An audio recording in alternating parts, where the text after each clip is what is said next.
My name is Sten Saluveer, and it's my great pleasure to tell you today a little bit about artificial intelligence and how it's recently and tremendously influencing film industry here in Estonia, globally, but I'm sure also in Switzerland. I'm so sorry that I can't be with you today because of another commitment, but I'll hope some of the thoughts that I'll share with you will inspire to have a lot of discussions, exchanges, learnings of new skills and technologies. And I'm sure that we'll see many of you either next year in your summit in Cannes or elsewhere. What we're going to talk about, or what I am going to talk about, so what I'm going to talk about in the next 10 minutes. First of all, I'd like to give you an overview of the new market opportunity, how profoundly digital is transforming the market and business where we operate. Then we'll look into what types of a Cambrian explosion, if I would cite the rather infamous report by the Silicon powerhouse Sequoia.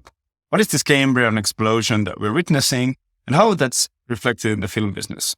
Of course, when we talk about AI, we can't ignore the topic of skills, and more skills. But then I would like to conclude with a couple of thoughts how the game is really just starting for Switzerland and the EU, and of course, globally. So you might really well ask, who am I? Every morning when I wake up, I have really hard time figuring out what exactly is my job description.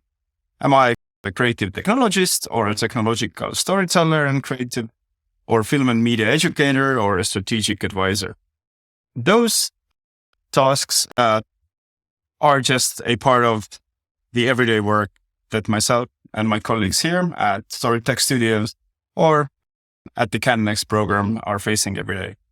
But in general, my motto tends to be I'd love to help art, cinema, and overall creativity to flourish here and now, what exactly the tools, technologies, and economic conditions are.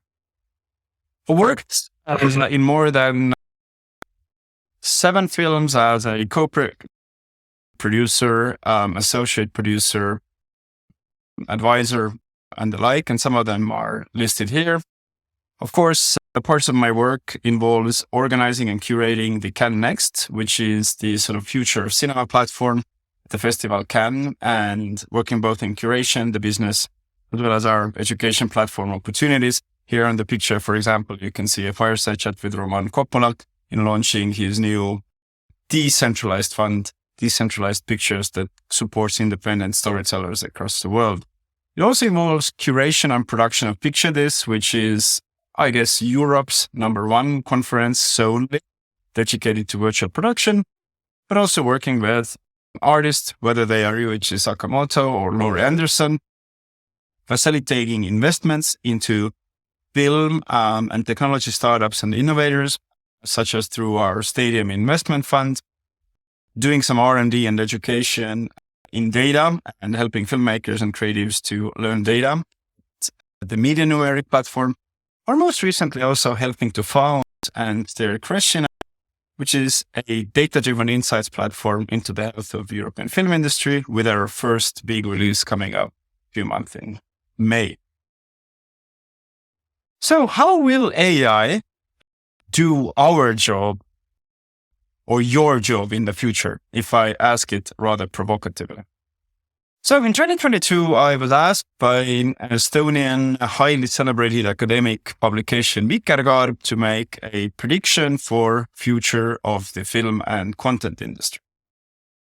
There were, of course, other writers who looked at robotics, states, democracy, financing systems, and etc. And it took a while to think where I think the global film and content industry is heading in general. And the prediction, what I made in 2022, roughly can be summarized in 2 parts. We'll be seeing now and in the near future kind of emergence of a meta or convergent media. It is very audience-centric, collaborative, and participatory. It is global. It is driven by game engines and has close relations to game and game IP. It is very massively scalable, but very fragmented. It's driven by big IPs and narrative universes. It's also decentralized with a very rapid value chain. And it's, of course, highly driven by datafication and personalization. And the four kind of key technologies or four forces that push this convergent media era further are AI and synthetic-driven technologies, platforms, hyperconnectivity, as most of the world is already hyperconnected to internet, add Starlinks, and of course, finally, game engines and immersive technologies that recently are revolutionizing also virtual production and real-time production. Of course, we will have current media or film as such continuing both as a business and an art form, but I guess maybe perhaps in a little bit of a smaller capacity.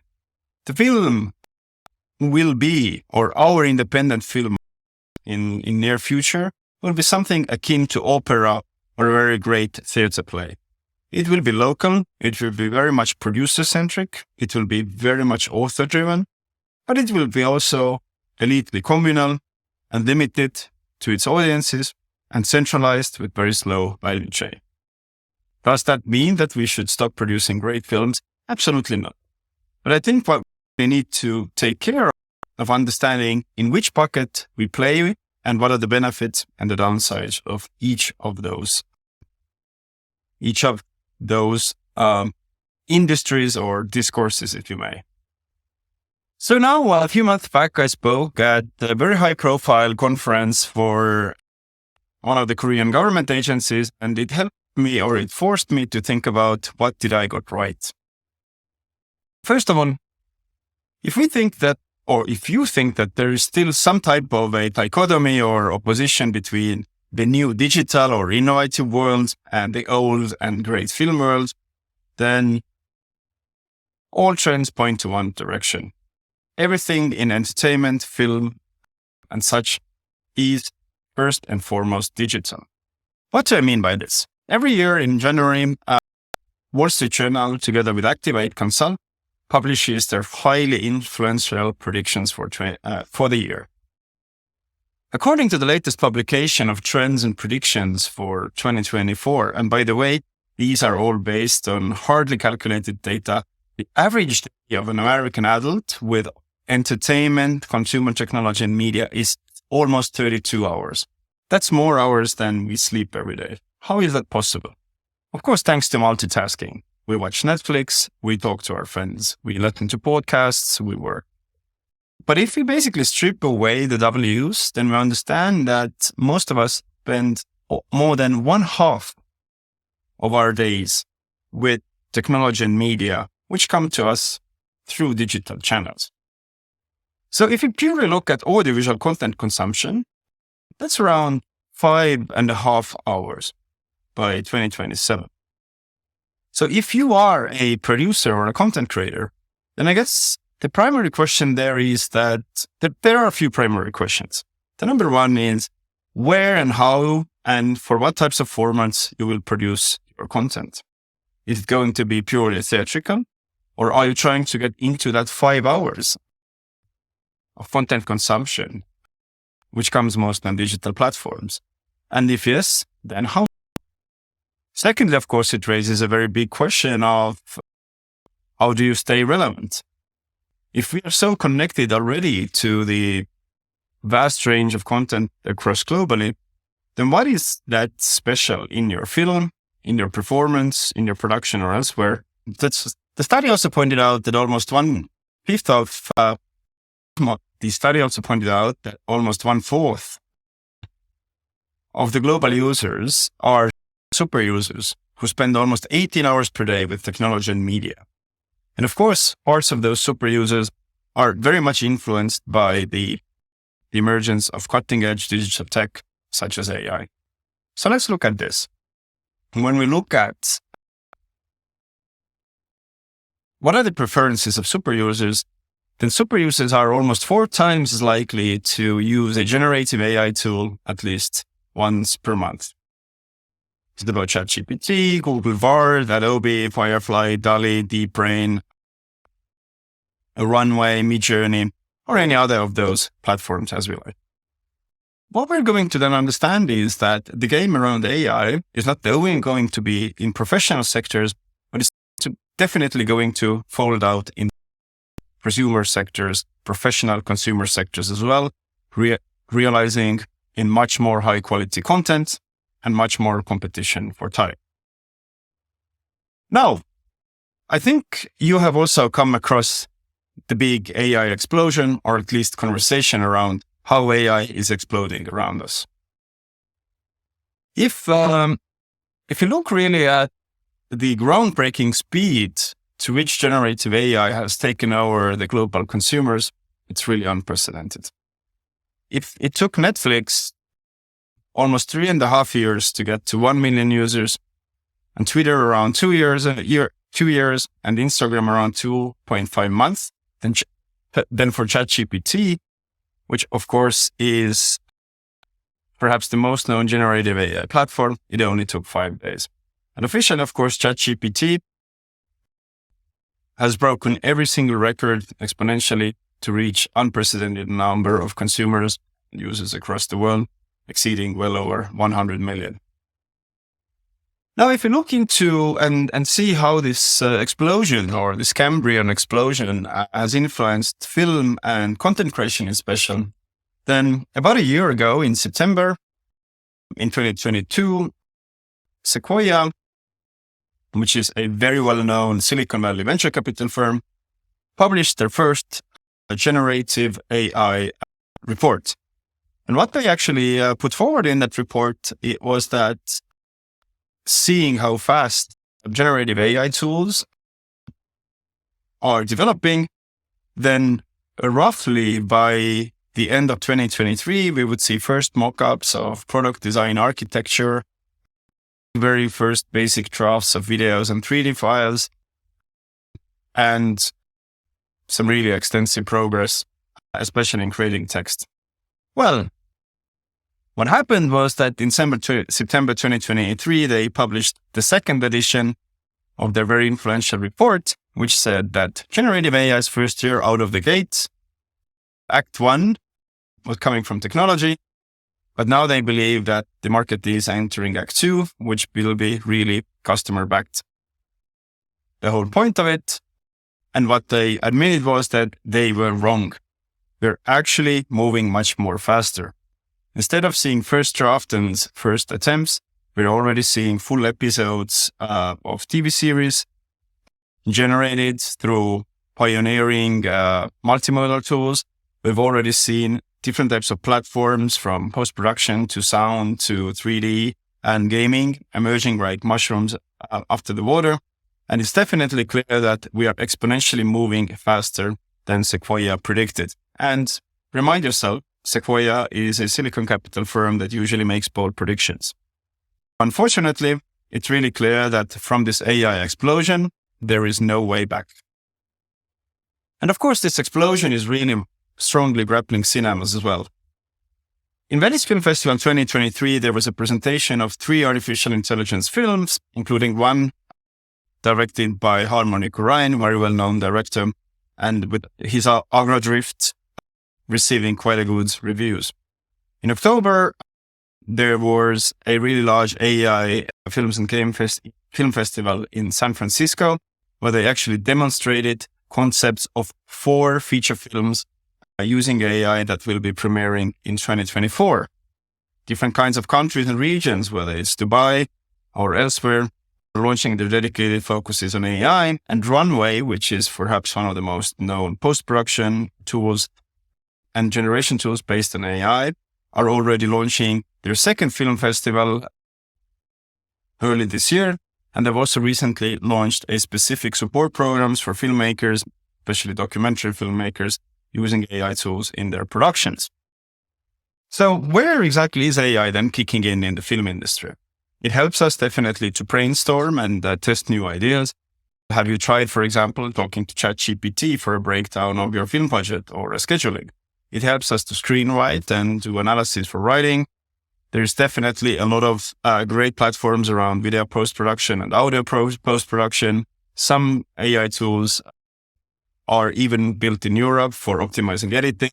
It helps us to prompt for lookbook and character design, set design, identify audiences. And of course, there's a lot of AI tools around dubbing and voiceovering, and of course, marketing and audience access as well. And this is just the tip of the iceberg.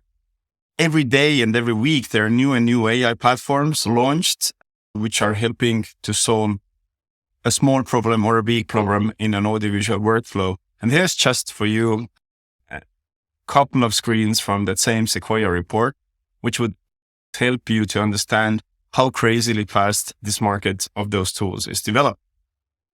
Now, one of the other amazing things about AI is that especially those new tools combined with unprecedented storytelling give a lot of opportunities to storytellers who would never have access to classical film production pipelines before. Curious Refuge is one of the world's first boot camps for AI filmmaking run by a couple of Caleb and Shelby Wards. And it's an extraordinary program where once a month you can apply for a course or 1 month course that helps you to master prompting and different types of AI tools for your creations. If you want to check more about Curious Refuge, the course, but also the extraordinary newsletter that summarizes major developments around AI and filmmaking, check out Caleb's and Shelby's website. So based on that, what do you think would be the most important skill for the future for you as a filmmaker?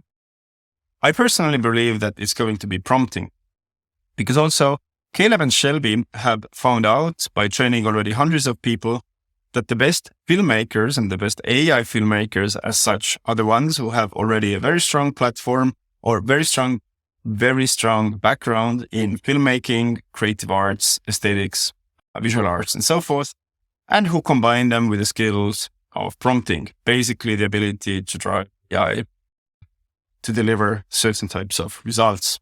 You can prompt text, you can prompt visuals, you can prompt images and sound, you can prompt for data and much more. So if you're not really familiar yet with prompting, I'd highly recommend you to start thinking about it. Another example here on the background, which shows what you can do or what one can do with very good prompting skills and production skills, is an animation called Rock, Paper, Scissors. Of course, you can also prompt different types of voices. You might have not heard, or you might not know, you have certainly heard, but you might have not known that actually some of the most iconic voices of superheroes and villains recently are generated by AI. One of the most prevalent cases is the voice of Darth Vader, which in recent productions is not the legendary James Earl Jones, but it's actually a synthetic voice cloned by Respeecher, which is a Ukraine Kiev-based company that does some of the best work in synthetic voice cloning and dubbing. And also, I stress, having an extremely rigorous and pioneering ethical workflow in place. Respeecher also has a voice marketplace with more than 100 voiceover artists, which you can use for your own production for a very limited fee. So think about all of the opportunities of doing your trailers, doing your demos, which all require a very high quality voiceover. Instead of summoning people back to the studio, you can actually have very high quality voice, which is broadcast quality with fully protected ethical rights and payment structure, and you're able to use it for almost non-existing cost in your productions. If you're more interested in Respeecher's extraordinary technology, please also check out some of their test videos in YouTube. Finally, AI is also breaking into virtual production. It's building new tools in camera, and it's driving new tools in camera and visual effects, previous tech viz, asset management, and so forth. And most of those topics we also covered in Cannes at our annual virtual production summit. So if you haven't been to Cannes yet and are interested in AI tools and virtual production, then please come and see us from May 14th to May 20th in our virtual production tech hub, but also a lot of sessions with pioneering AI filmmakers, VFX specialist producers, and the like. Now, finally, it is also clear that using AI in our business and in our productions requires new skills. But the situation with skills, especially in film industry in Europe, is not that great. I recently was one of the designers of a very wide-reaching study on the state of European skills, including also AI, which we did in partnership with the European Film Academy.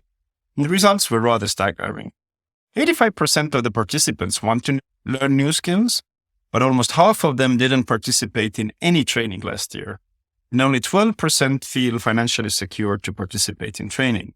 Moreover, people still train at festivals and markets, which puts a lot of stress on those organizations, but almost rarely participate in any type of online training or self-learning. And this, of course, becomes a very critical issue for virtual production and AI utilization as well. We are really seeing right now, thanks to AI and the explosion of VP, a kind of a new renaissance where there are extreme job opportunities in the market in the film industry. Those new skills require high attention to visual detail, understanding storytelling, strong interdisciplinary tech background, perhaps a little bit game engines and problem solving as well, understanding how to lead teams in productions and comms, but also VFX, architecture, XR, AR, MR, AI, broadcast events and real time and gaming and etc. And this market is just beginning. But what we definitely see is that the industry is really paying attention. Last year, I was asked to moderate the closing session of the MediaTek conference at Babelsberg, and here is a kind of a word cloud of the key topics that were discussed. Of course, data, content, media, streaming, AI, audience, and so forth. But what is really missing here is the people. Because it is clear, of course, that great people are able to serve those revolutions and take the best out of the transitions in the industry. Without great people, we don't have great content, and we don't have great films, TV series, or like. If you haven't started really thinking about your skills, or your colleague skills, or your organizational skills, especially around AI and new technologies in film, please start thinking about them now. It is really the last moment. Ethan Mallock, who is a very well-known business and artificial intelligence scientist, together with his colleagues last year, published quite a bombshell report. And this bombshell report demonstrated that if you're really great at what you do right now in the sort of the top percentile, the best set designer, the best director, etc., by using AI, you have almost nothing to gain. You maybe get around 17% of extra productivity to what you do.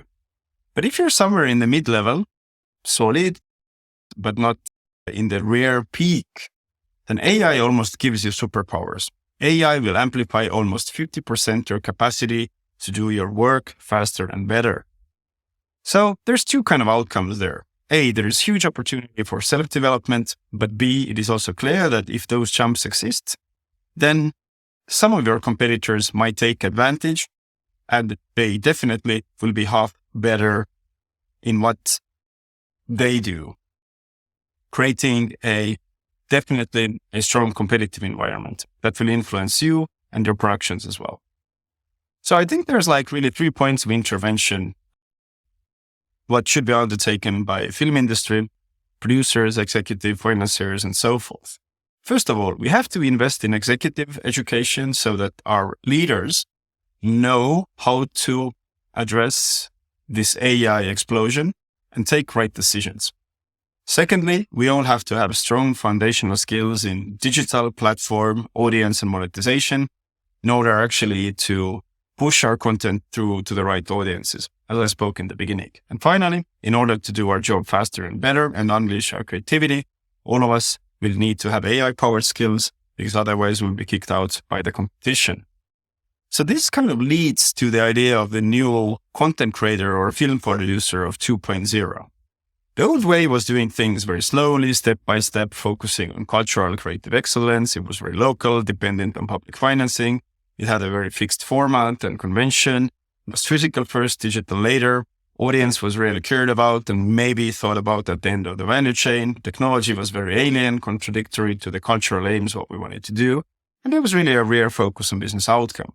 But in order to succeed in this new Cambrian explosive world, we need to be fast and global, need to understand how we can use VC, private and non-traditional funding. We select the right format for the right product, understand that digital is first and foremost, have audience as the core and center of the value chain, and understand that AI and technology is an opportunity to optimize and gain efficiency in what we want to do better. And it's help us and it helps us to be creative and make some money as well. AI optimizes what it can. So primarily, don't invest. So AI optimizes what it can. So my recommendation here is to invest heavily in skills of yourself and your partners in the industry. So the key takeaways, what I would like to push out is that AI is here to stay, if you like it or not. Within 3 or 5 years, we are in an era of original content, creator content, and fully personalized, synthetically generated AI content. Those AI skills are a must for any industry, including cinema, and these will make a very big differentiation between who will win and who will lose. Of course, AI has a lot of ethics and ethical issues baked in, which we hadn't time to talk about today. But I encourage you to read actively, participate actively, and don't misuse AI tools. At the same time, think about the creative opportunity, what those tools can give you. So is this leading to a kind of a demise of Europe, or is something emerging at the end of a tunnel? I personally believe that we are heading into some type of a bright Swiss or European future, especially on AI as well. You might have known that the past 6 months have been quite intrinsic for AI and platforms as well. In September, Thierry Breton, who is the commissioner of internal market, put out 2 big things. The first one, of course, was that they will launch a very heavy dialogue with all of the super platforms in the world to regulate their business capacity in Europe. And of course, only a month or so ago, Europe also came out with the propositions for artificial intelligence in the form of an AI Act. So this situation globally feels like we are in the beginning, not of a jog, but really of a long marathon. And each of us, whether we are in Europe, in Asia, or States, have just run the first 5 kilometers, but we also know that there is 40 kilometers to come. So there are really big wins to gain as a film industry, to gain from collaborations from local and European AI developers, especially for film industry-centric data sets, tools, and solutions. And as I said, the game is not lost. The game is just starting. And if you also look at the funding opportunities, it's really the best time. There is the MTH conference in Potsdam. There's a lot of funding available in Horizon Europe, in Media Invest, Creative Krish, Innovative Tools and Business Models, Zinamal the Startups, Media Numeric. We have Next, DFM Startups and the like. So there are more opportunities and stress factors. You just have to take advantage of them. So if I would like to conclude my presentation for you today, I would stress 3 key factors of success in film industry in general, but also thinking about AI. So start thinking about really what drives value, creative value and business value. And in order to do that, you need to go and break some silos. Secondly, invest in your skills. And thirdly, when you want to try something out, endorse the type of growth and success by pilots. I'd like to conclude today by a really great quote by the one and only legendary Taiwanese film pioneer Edward Yang, who said, "It doesn't matter how advanced a new tool is if people don't understand how to use them in creative ways." So go after those new tools and understand how to use them in creative ways. Thank you very much. And if you like to talk with more, have some business ideas or feedback, reach me out at LinkedIn. Thank you.